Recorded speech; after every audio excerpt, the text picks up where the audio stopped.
Today, we're really excited here to have Meredith Hannon with us, Head of Business Development, Digital Assets at WisdomTree. So, Meredith, thanks so much for joining us. Thank you so much Yeah. for having me. I'm really excited for the conversation. Appreciate you taking the time. Absolutely. Absolutely. Yeah. Let's kick it off with let's start with your background. So, tell us about how'd you get into the digital asset space? Sure. Oh gosh. So I have been at Wisdom Tree now for I can't believe it. It's going to be 3 years in just a few weeks. But I started my career at Merrill, and I was also at Morgan Stanley before coming to Wisdom Tree. And at both of my firms, I really found blockchain and also crypto as an asset class through my work there, which I know it sounds kind of counterintuitive when you think about large big banks, but when at Merrill, I was working on sales efficiency and enablement and thinking about how can we get our contracts processed faster? How can we get more clients into Salesforce? How can we be better about prospecting and closing deals? And so we were doing a whole bunch of work for RPA, so robotic process automation, to think about easy tasks. And if you haven't taken a look at that, it's a really fascinating, I would say, precursor almost. You might disagree, Skylar, but a little precursor to AI. Yeah. And through Absolutely. that, like out of a movie, we were working on this pitch deck for internal boards, and my tech guy at the time. Late at night, all the lights are out. Imagine in Midtown Manhattan as we're all working over our screens, like it's out of some '90s tech movie. And he's like, "Have you heard of this thing called blockchain technology?" And of Oh, course, this started me down the rabbit hole. And I was like, "What chain? How are we getting information from here to there?" But then really seeing it in action, I realized the power of it, because so much of what we were doing was, especially for repetitive tasks, and then you have to check and validate if they were done correctly, or if there what was the timestamp on it, when did it come in, how do you think about pricing. So that really got me into the actual technology of it, and I saw the applications of how it could really empower and change just even the banking system. And then going to Morgan Stanley helped build out the family office program there, where we're doing all these really interesting alternative investment types of deals. And some of the largest family offices in the world were interested in them, but they were really interested in Bitcoin and really interested in Ether as this new emerging asset class that could be really a complement, and that wasn't correlated, at least especially at the time. This was, 5, 6 years ago now, to the rest of their portfolio. So for both of those pieces, I said, okay, this is going to change the way the banks work and definitely the way the financial system works. And this is definitely an asset class to really help you diversify away from the traditional markets. This is what I want to do for the rest of my career. So I found Wisdom Tree 3 years ago, and I guess you could say the rest is history. But that's how I entered this space. It's never a dull moment, and you can always learn something. And I really, really love that. And if you're an intellectually curious person, you're never going to be bored, which is a lot of fun. Yeah, amazing. 100%. Favorite thing about the space. Yeah. Uh, tell us about Wisdom Tree's journey. So, how did Wisdom Tree end up in the blockchain space?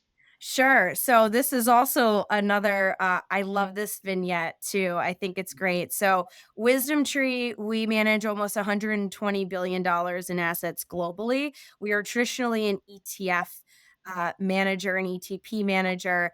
And our founder, who is also our CEO, asked the question about, gosh, now it's probably 5, 7 years ago, what is going to be the next evolution of ETFs? Meaning, what will do to ETFs what ETFs did to mutual funds? So, what's that next wrapper? What's that next exposure that's going to give end clients more transparent, more liquid, more standardized access to the broader markets along this whole vision around democratization of finance? And through that, the team found tokenization and blockchain and realized that there's a lot of similarities between what an ETF does in terms of benefits and then what tokenization also does too. So we started this journey, and I'm sure we'll dig into this in a little bit, but it's not just about the exposure. So we do have 13 tokenized funds that are fixed income, equities, a money market fund, asset allocation models, meaning one click type of portfolios, model portfolios, but it's also about the platforms that you access them. So this is something that we found was it's not just about the exposure, it's just not about equities on chain or fixed income that's on chain. How are you accessing, meaning the DeFi community, how are you accessing those products? Is it secure? Is it reliable? And particularly for retail investors, is it easy? Is it user friendly? Right. Is there a user experience that doesn't make anyone who's not listening to this podcast or in another another tech or finance focused role, job doing this day in and day out, would they be comfortable interacting with this technology? So we've built two platforms to provide that. So on the retail side, it's WisdomTree Prime that combines this saving, spending, and investing narrative for retail investors, but it also allows a really easy entree into the blockchain space where the complexities of managing your own keys, even just setting up your own wallet, is again abstracted away, where it feels like a Web 2, you sign up for an account, but you still get all those benefits of the blockchain, of being able to buy gold 24/7, 365, being able to hold different types of assets within one consolidated financial experience. Versus on the institutional side, we have a platform, WisdomTree Connect, that's more for the DeFi community. So they want, and this is where you get into the nomenclature, they want access to ERC20 tokens to hold in their own wallet or in a custodial wallet. And there's an identity component of that too. But that is really the answer for that subset to say they want to be able to access their own tokens and hold them, while a retail investor that may not be high on their list in terms of what they're concerned about, they want ease, a full lineup and unique benefits that would make their financial daily life a little bit easier. So overall, our strategy has really been, let's meet our clients where they are in terms of what they're looking for benefits and what they're looking for products, and build solutions and platforms to meet those. So it's really, really fascinating. And we've had a lot of really great early success too, but I do feel like we're at the starting line right now. Yeah, yeah, definitely. There's a lot of things happening in real time, as we talked about earlier, that like, what you talked about last week may not be relevant this week, right? Sometimes. Absolutely. Um, Absolutely. yeah, Yes. Very quickly. yeah. I'm curious, Meredith, obviously tokenization, maybe get us caught up as to what you're seeing current state, and maybe we'll dig into here in a bit, the identity component that people talk about, the KYC, and how that's so important, and how you guys are solving for that from an ecosystem Sure. perspective. Absolutely. So when we think about tokenization, what we've done, and this is with the 13 funds that we have, but we also do have a stable coin and a gold token. So think of those separately for now. I can come back to those if we think we should dive into those. Sure. But for the digital funds, these are, again, true traditional real world assets that are being brought on chain. So meaning when I say fixed income, it's not some composite of a cryptocurrency. We're talking about actual UST bills that we are structuring a money market fund, a 1 to 3 year, a tips, short term income type of product. All of those are available then now on chain. Same for Mhm. equities. We have a WisdomTree 500 product. We also have asset allocation models too that are 60/40 types of products. Those are all tokenized. Those shares are tokenized on chain. And the next question people say is, okay, so why would you tokenize them, right? Why would you put them on chain when you could go into your brokerage account and you could purchase them? And what I love to explain is why tokenization is so powerful is because if you think about all these different products, if you have a private equity fund, you invest in gold, you invest in Bitcoin, you invest in an equities product, all of those have a different fundamental pretty much unit, right? So gold, the backing it is a gold bar. When it comes to private equity, you have a separate subscription document. When it comes to your brokerage account, obviously those shares will be held there. When it comes to Bitcoin, obviously you need a wallet for that. Tokenization reduces the value chain so that all of these tokens have the same standard, which I think is so powerful. So think of, you can be able to trade Bitcoin for gold, and people call Bitcoin digital gold all the time. You can actually trade them for each other without having to go into fiat, meaning sell out of your gold and then buy Bitcoin. And we're not there yet, but I think that's the future of what we're looking at for tokenization that is so powerful. Think of all the time that is spent executing these trades. Think of all the friction between these trades. So I think that's what's really, really exciting about the tokenization front, is the enablement of the collapsing of this value chain and to be able to hold all of these different assets into one wallet. So you can see your whole financial picture. So you're also able to interact with many different assets than what you had before. And then it's also the democratization of it too, of being able to gain access to different investments that maybe you wouldn't need to. And obviously the removal of intermediaries that then may make it cheaper, may make it faster. A lot of that work is exploratory and to be done. So that's what's really, I think, unique about tokenization. The part about identity is always the next part too. People talk about permissionless, people talk about permission, public chains, private chains. At the end of the day, we're a publicly traded company. We are a regulated financial institution. We do need to know our customers. So we are going to KYC everyone who comes in.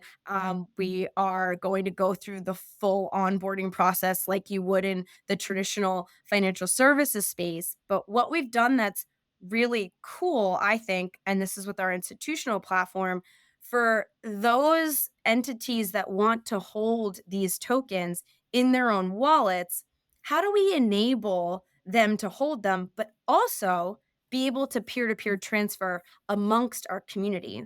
So, what we did is that when you onboard through WisdomTree Connect, our institutional platform, we then send you a soulbound NFT, or it's an upgradable ERC 721 to be a little bit more technical. And what that denotes is that your wallet is a WisdomTree customer.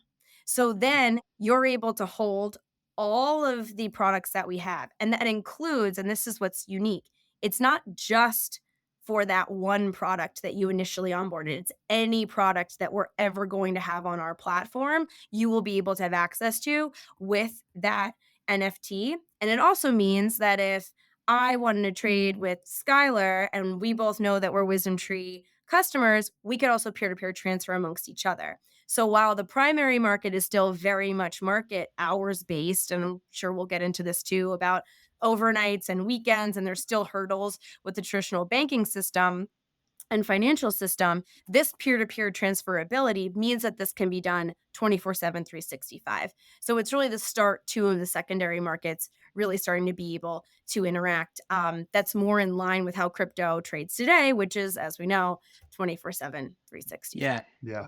Okay, this is cool. So I actually have some follow-up questions for this. Yeah. So with the in terms of, so you guys have this platform, this is built on top of Solana, sounds like, Ethereum. on Ethereum. Okay, And cool. So you our retail app is Stellar. Stellar. got it. Okay, and so now your users are gonna have this NFT that you guys give them, which is gonna kind of identify them as a wallet, and now they could hold these assets, uh, In their own and be wallet.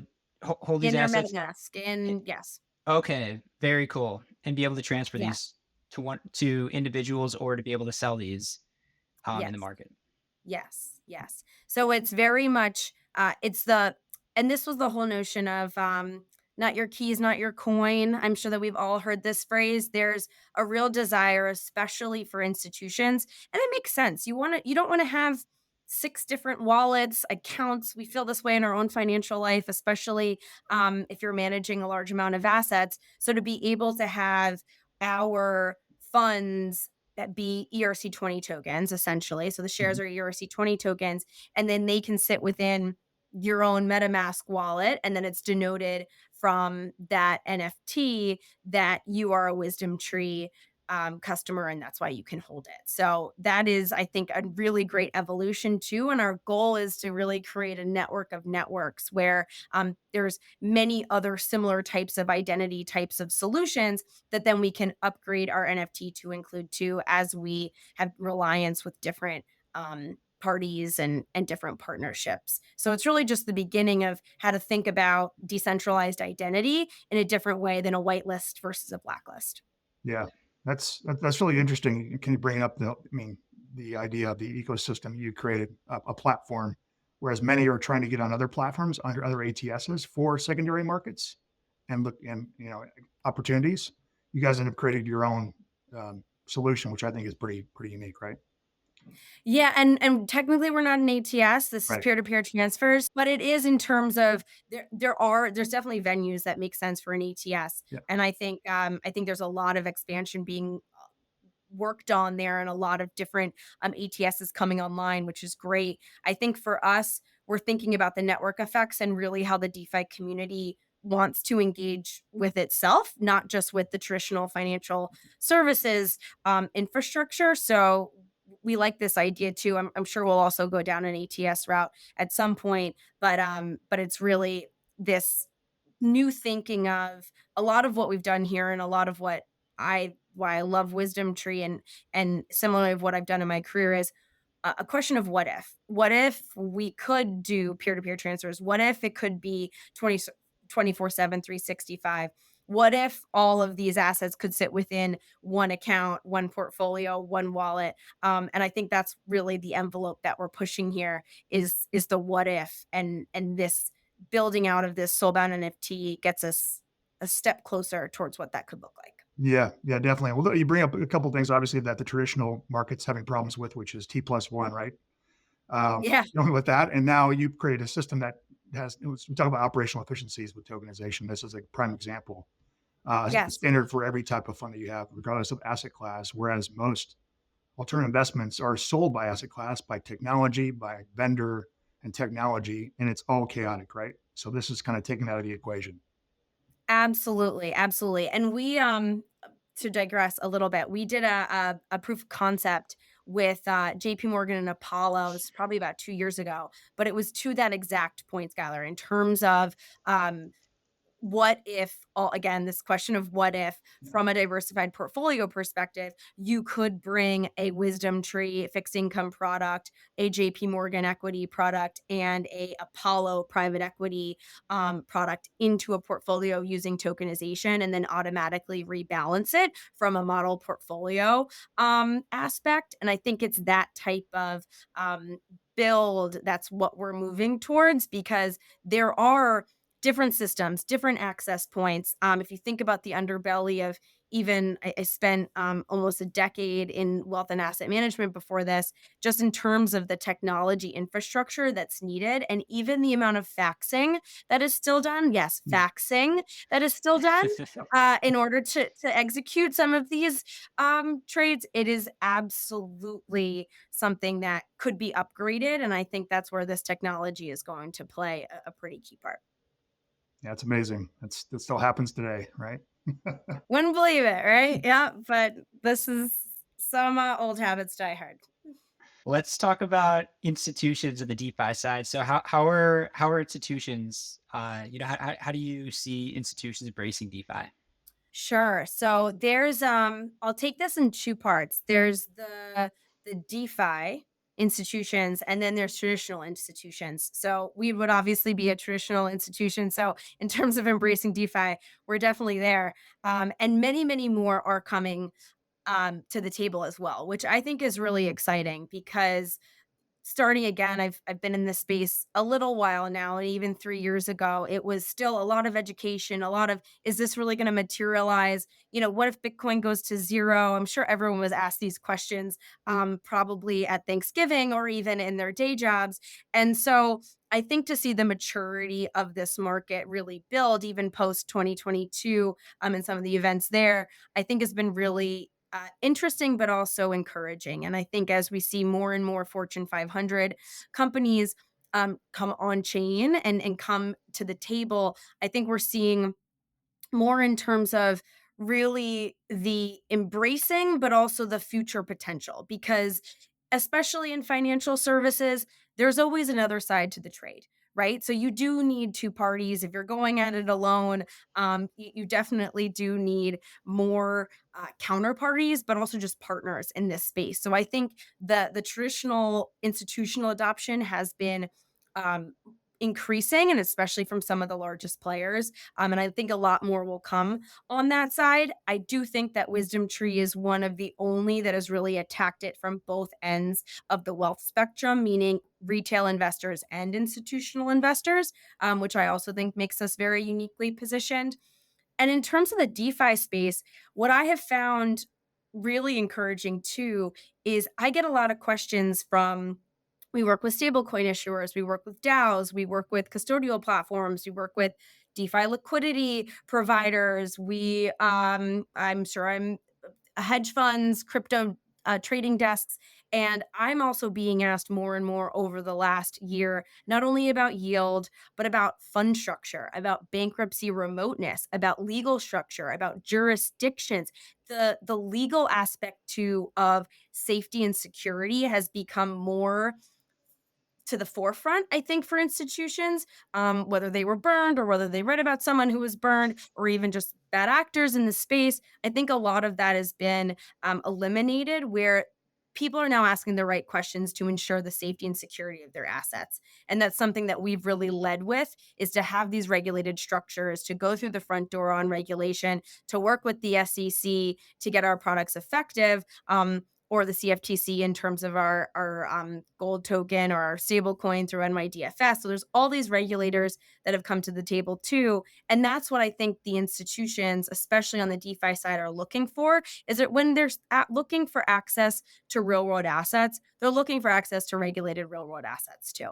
And so you want a money market fund that is regulated and in line with what you would expect if you bought it in your own brokerage account or you bought it in your own corporate account. And I think us bringing that to the ecosystem has been important, and I think people are asking the right questions, which is encouraging for sure. Yeah, makes sense. On that vein, Meredith, you brought money market funds. How do you compare money market funds to a stable coin? Okay, so this is a age-old question. Right. So absolutely age-old question. So our money market fund can be used as reserves for stable coins. So if you think about that as we can be the underpinning for it. But a stable coin is essentially a dollar. And it's it should be a stable $1 or one whatever unit of measure it is, while a money market, and it does not earn a yield, I should say that does not earn a yield. A money market fund also has a stable NAV, but you get a yield on it. So you get 4 to 5% that you're able to then either reinvest or use for other funds. So I do think that there's a great opportunity here as people start to think about stable coins to also think about money market funds, not just from an underpinning, but we have thought a lot about the usage of money market funds for spending. So with our retail app, WisdomTree Prime, you can invest in a money market fund. And then when you're ready to make a purchase, you swipe your Visa and you are getting all of that daily accrued yield up until the moment that you swipe your card. So instead of having a set of cash that's sitting in a checking or savings account, not earning anything, that would be, or in a stable coin, effectively cash not earning a yield, you can consistently earn yield on that on a daily basis. And then when you're ready to make a charge, then that's when that money's drawn out of the out of your account. So I also think just starting again to push the envelope on how can we think about the usage of our money differently, where why do I have a emergency fund of cash sitting in a checking account if I could be earning yield on that? And I think that's where this technology is really pushing the limits on what is a checking account, what is a savings account, what does that look like, what is that comprised of, how do you use it? So I think how we're going to use our money is going to fundamentally change too. So I stable coin growth though, huge opportunity too. As I mentioned, we also have a stable coin, so both on the money market fund and the stablecoin side. And I do think the accelerant of that market has been absolutely incredible over the last 3 years. As I think more investors come on chain. And even just from a payments processing perspective, obviously financial services, a great example, our institutional platform, we accept USDC for subscriptions and redemptions. So another example of how 3 years ago we weren't taking stablecoins as a form of payment, and now we can through our stablecoin conversion service. So there's a lot of opportunity there too, and I think we're going to see more and more stablecoin issuers come on board too, as more and more customers have a need for them. Yeah, that's really cool. One opportunity there. Yeah. Um, couple different ways we could take this, but let's talk about how are DAOs using treasuries. Sure. So there's been a few that have been big in the news in terms of Sky, which is the former Maker DAO. Arbitrum also announced that they're also doing part of their STEP program. There's a few DAOs that are starting to think about diversification. And really, diversification is important if you think about it from a treasury perspective, just like you would in your own account, or if you're a CFO of a business, you don't want everything sitting in cash or everything sitting in one specific asset. You want to diversify for long-term growth. So DAOs are thinking similarly. How do they take some of their treasury and start to diversify away from whether it's their own token, whether it's another product that they have, and really also generate some yield to what we were talking about before versus just being in a stable coin. So we've seen a lot of this. And I think for treasuries, to my earlier point about the regulated nature, the bankruptcy remote nature, as well as just the yield and knowing that it is um, US Treasury based yield, or whatever the denomination might be that they're interested in, I think that's also really, really important to these DAOs as they ensure the longevity of their networks and also the funds that are managing that. So we've seen a lot of interest from them, and also a lot of advisory groups to really support those bodies to ensure that it's managed in an institutional way, which I also think is interesting. Prior to this, when I was at Morgan Stanley, did work with governments, endowments, foundations, pensions, and there's a lot of similarities actually in starting to think about investment policy statements, starting to think about diversification, thinking about how to invest these assets. So that's been an interesting tie back to my former life too. But DAOs are definitely focused on the real world asset space and really gaining exposure to real world um, underlying markets. And I think that's where our solution set's also interesting because you don't necessarily want just treasuries. If you think about longer dated time horizons, it might be time to turn to equities. It might be time to turn to something that's more in the alternative space. So if you think about it similarly to how you would build out an investment portfolio for yourself, it's very similar to how these DAOs are thinking as well. So that's also been an interesting, I think, shift as more and more of these DAOs become more mature in their investment cycle.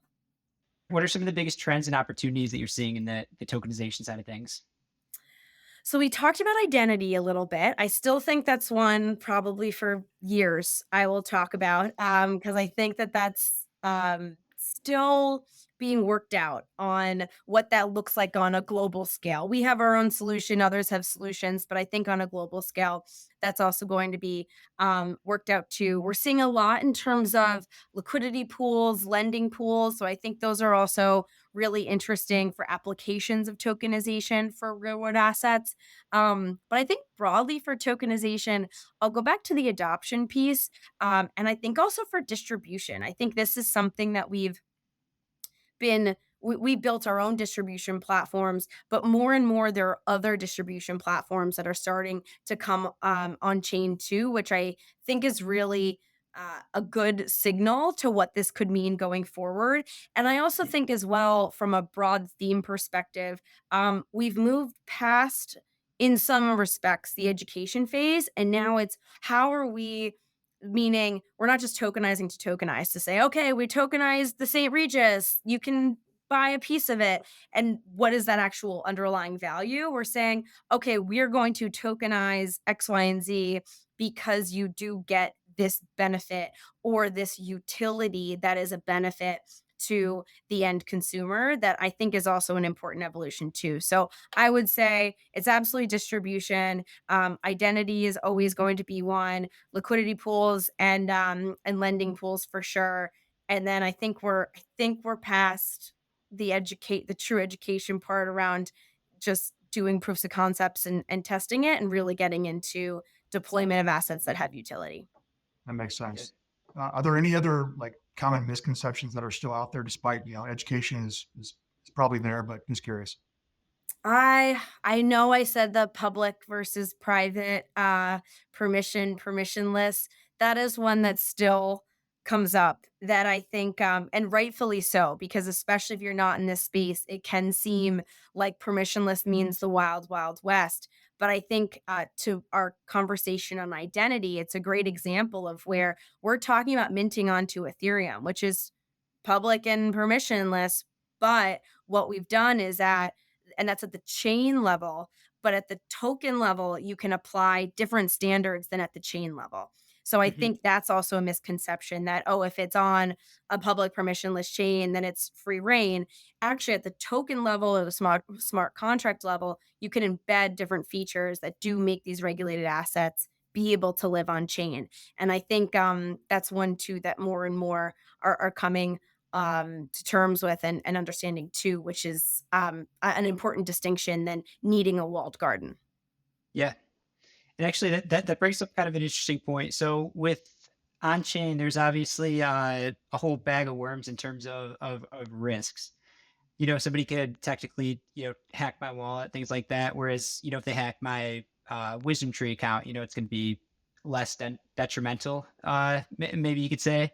How do you guys think about like the risk for on chain assets and in holders of these assets? Sure, sure. And we have an entire enterprise risk assessment. Again, we're regulated by many US regulators. So this is at the forefront of what we do. And I think there's a few elements. Within Wisdom Tree Prime, it's a custodial wallet offering, meaning we're managing the wallet and we're managing the keys for retail investors, which eliminates the I gave my keys to someone and something happened or getting hacked or one of those. And we also use MPC. So we're doing multi-sig types of transactions just broadly as a company too, which I think is important and ensure that we have that risk framework. And then on the institutional front, it's absolutely there are inherent risks across the board, whether it's at the chain level, whether it's also just from a user, and we had some examples of this, over the last few weeks, even just user issues too. And I think what we really focus on is risk management at the token level, risk management at the wallet level, and then also just really ensuring from a structural perspective that we are not doing or building infrastructure that would put us at risk for that. And what I mean by that is, for example, and we're going to announce in a few weeks a few more chains that we're adding on to. We don't do bridging as an example. So we're very much minting and burning onto each of these chains, which will eliminate the bridge hacks. So there's different aspects to it, and there's probably 50 more that our risk team would talk about, but there's fundamental risks at each step that we continuously evaluate and that we mitigate. You can't mitigate all risks. Sure.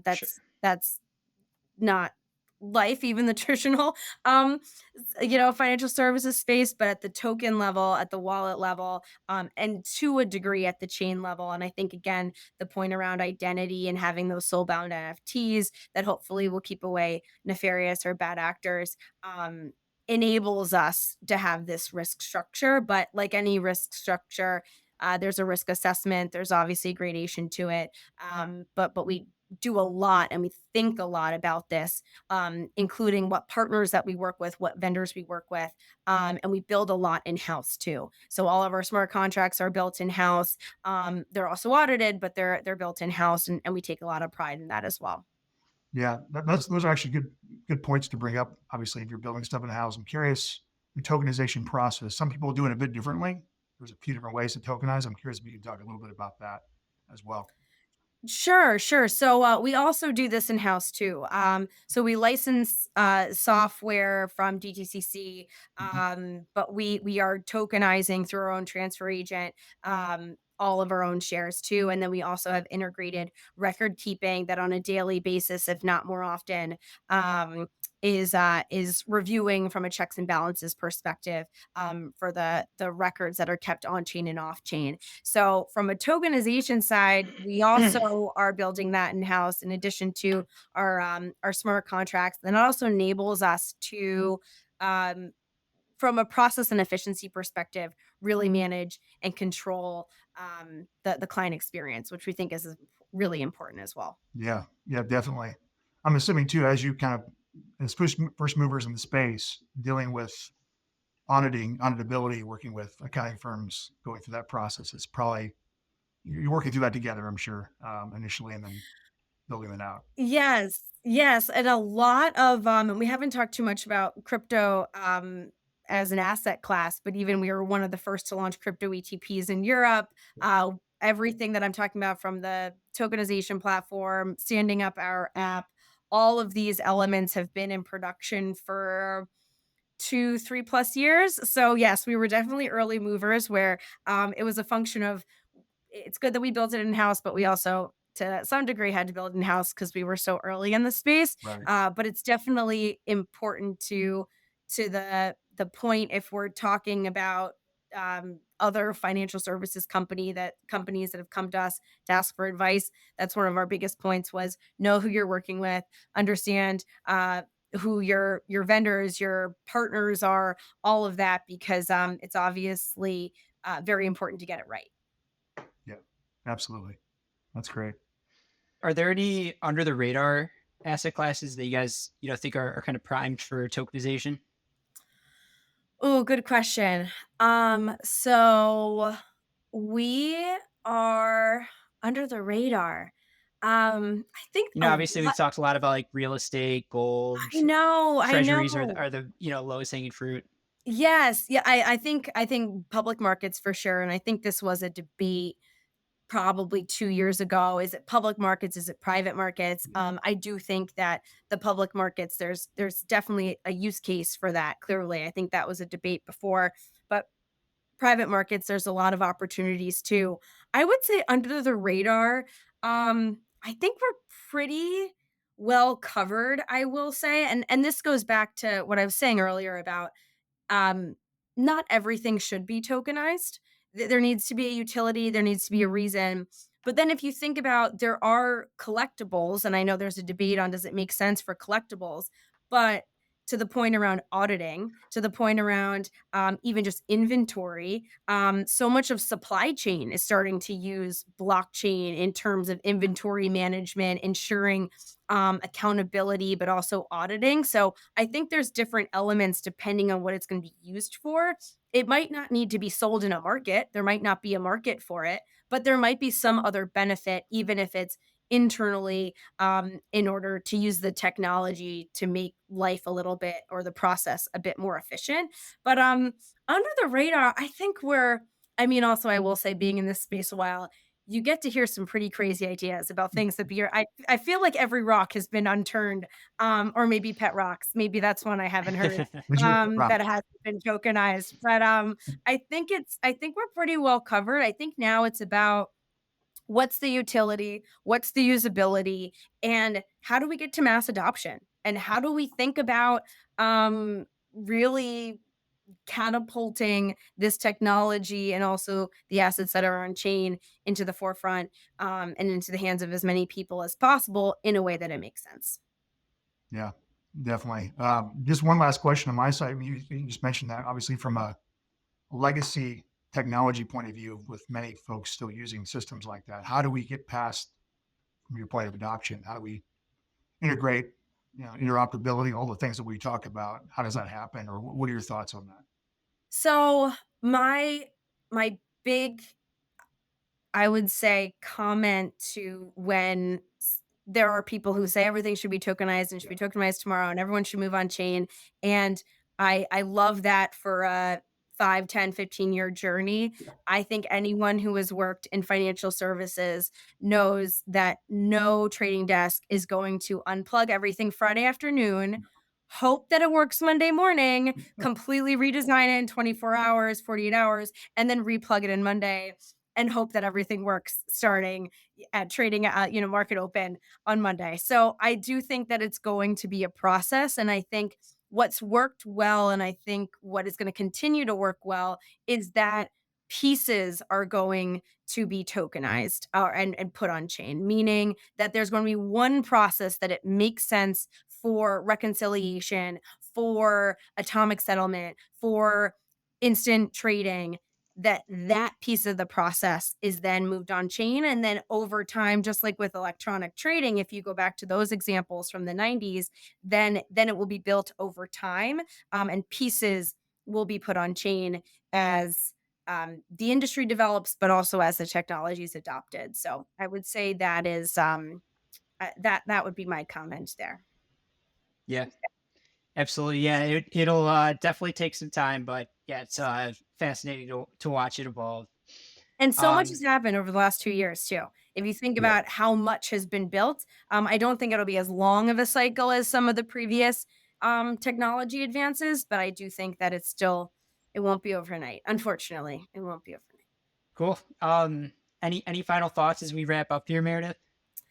Well, first of all, thank you so, so much for having me. This was such a pleasure. I had a great time, Mhm. and really enjoyed speaking with you. I would say that in terms of what we're doing and what we're building, it's very focused on the utility, the optionality, and also the usability of what tokenization can mean. And tokenization isn't, and I noted this before on education, but it's not just an idea anymore. We're not just testing or doing proofs of concepts. There are some really practical solutions and platforms where any type of investor, whether you're an institutional investor or a retail investor, can gain access to. So when you start to think about tokenized real world assets, you want access to treasuries, you want access to equities, or again, diversified model portfolios, and you don't want to leave the on-chain space or community, this is where you should be thinking of WisdomTree and everything that we've built, because we've really, really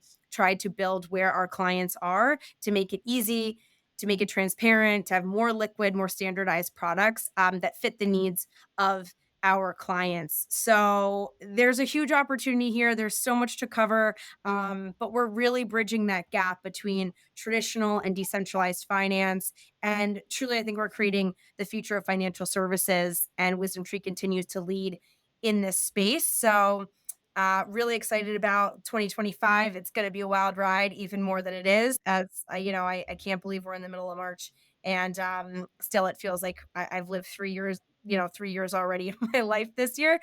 But it's always a wild ride in this space, and we're going to continue to stay on the forefront of that wave.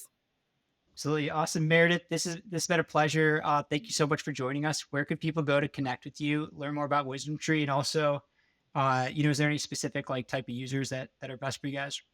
So the great thing about WisdomTree is we're open for all. So retail investors, institutional investors, wealth managers on the traditional side of our space. We really do believe in providing access for all. So you can find us at wisdomtree.com. Download the WisdomTree Prime app. It's available in most states here in the US. And then for me personally, you can find me on X, Twitter, Meredith H1, or on LinkedIn too. My first name's spelled a little bit different, but think about the vowels, AEI. So Meredith. And Thanks. yeah, this was a real pleasure. Thank you so much for having me, and looking forward to the next Thanks. time.